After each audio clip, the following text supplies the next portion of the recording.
Good morning বন্ধুরা, সকাল সকাল রান্নাঘরে চলে এসেছি। দেখো এখন দুধ ফোটাবো। আমি একটা বাটি নিয়েছি। বাটির মধ্যে দুধটা ফোটাতে গেলে আমাদের সবসময় একটু অসতর্ক হলেই পড়ে যেতে থাকে। তো সেই জন্য আমি দেখো কিভাবে দুধটা ফোটাচ্ছি। এখানে বাটার দেওয়া যায় বা ঘি দেওয়া যায়। এই পাত্রের কিনারায় একটু এই অল্প ঘি বা বাটার মাখিয়ে নিলাম, একটু জল দিচ্ছি। এবারে আমি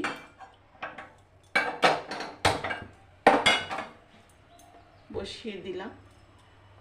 যে পাত্রটা এখানে আমার 500 দুধ আছে, যে পাত্রটা নিলাম সেই পাত্রটা আমার দুধটা সেই পাত্রের অর্ধেক পরিমাণ হবে। দুধটা ঢেলে দিলাম।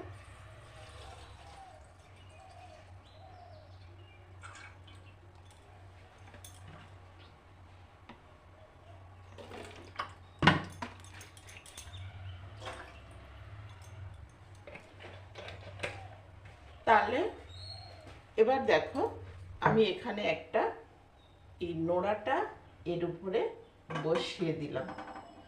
এবার দেখতে থাকো যে দুধটা ফোটাবো কিন্তু পড়বে না।